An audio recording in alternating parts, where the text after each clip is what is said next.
नमस्कार फ्रेंड्स, स्वागत है, बहुत बहुत स्वागत है आपका मेरे यूट्यूब चैनल में। आज हम आपसे डिस्कस करने जा रहे हैं मेरीना डिस्कस करने से पहले मैं चाहती हूँ आप हमें बहुत सारा लाइक करें, सब्सक्राइब करें और ज़्यादा से ज़्यादा मेंबर बनिए ताकि हमें एक प्रोत्साहन मिले कि हम और भी अच्छे अच्छे वीडियोस बनाते रहें।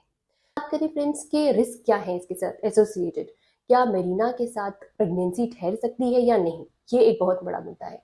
तो देखा जाए दोस्तों 1% ऐसी चांस है कि मेरीना होते हुए भी प्रेगनेंसी ठहर जाए। बहुत कम चांस है 1%, पर ये हो सकता है। और अगर ऐसा होता है तो ज़्यादातर एक्टोपिक यानी कि यूट्रस में ना होकर ट्यूब में प्रेगनेंसी रुकने के चांसेस पाए जाते हैं।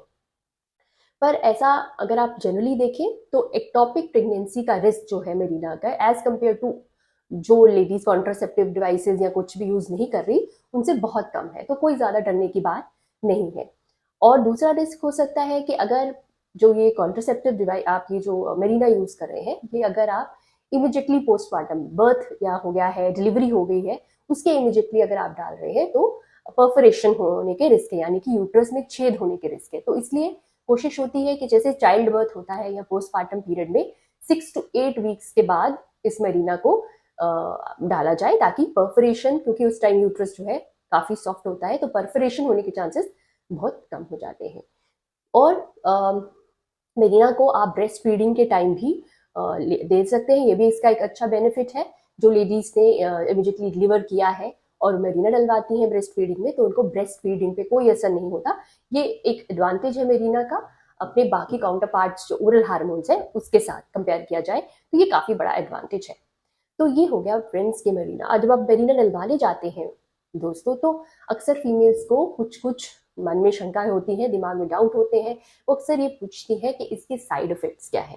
तो रिस्क मैंने आपको बताया ये सब है। साइड इफेक्ट्स ये है दोस्तों, कुछ छोटे मोटे साइड इफेक्ट है कि हेडेक होना, एक्नी होना, मेरीना डलाने के बाद आपको ब्रेस्ट में थोड़ी टेंडरनेस, थोड़ी खिंचाव महसूस होना एक कॉमन बात है।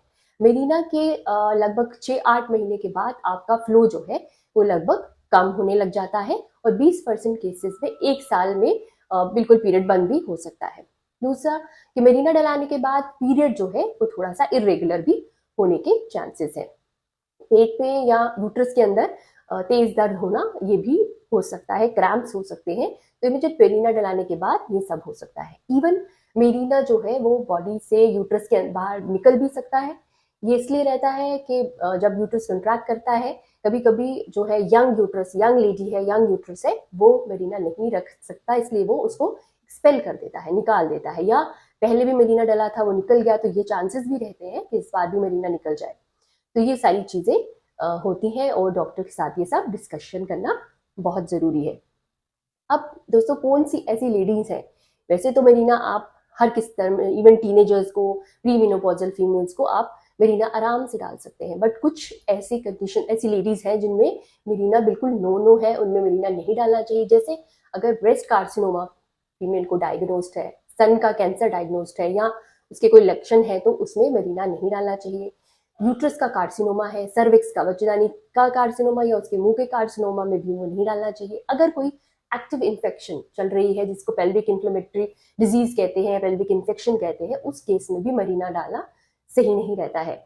इवन अगर एबनॉर्मल यूट्राइन ब्लीडिंग है जिसका कोई कारण नहीं पता चल रहा है और सस्पिशियस ऑफ कैंसर हो सकता है, उनमें भी नहीं डालना चाहिए। इवन फाइब्रॉइड्स के केसेस में कभी कभी फाइब्रॉइड्स की स्थिति यूट्रस के अंदर ऐसी होती है कि जो मेरीना है वो डालना संभव नहीं रहता, वो सही तरीके से अंदर नहीं डाला जा सकता, तो भी उन केसेस में भी कोशिश होती है कि मेरीना नहीं डाला जाए।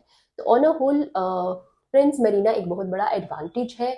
ये काफी एक तरह की का वरदान है उन फीमेल्स को जो एक लॉन्ग टर्म कॉन्ट्रासेप्शन चाहती हैं विदाउट एनी दिक्कत या एनी कोई माइंड में कुछ भी डाउट रखे, वो जरूर इसका इस्तेमाल कर सकते हैं। और ऑल दोज फीमेल जो नॉन कॉन्ट्रासेप्टिव बेनिफिट्स के लिए भी मेरीना को अपनाना चाह रही हैं, they should go for it. और अपने डॉक्टर से जो है इन सब चीज़ों पे पहले आप खुल के बात कीजिए और अपनी लाइफ को ईजी बनाइए। नमस्कार।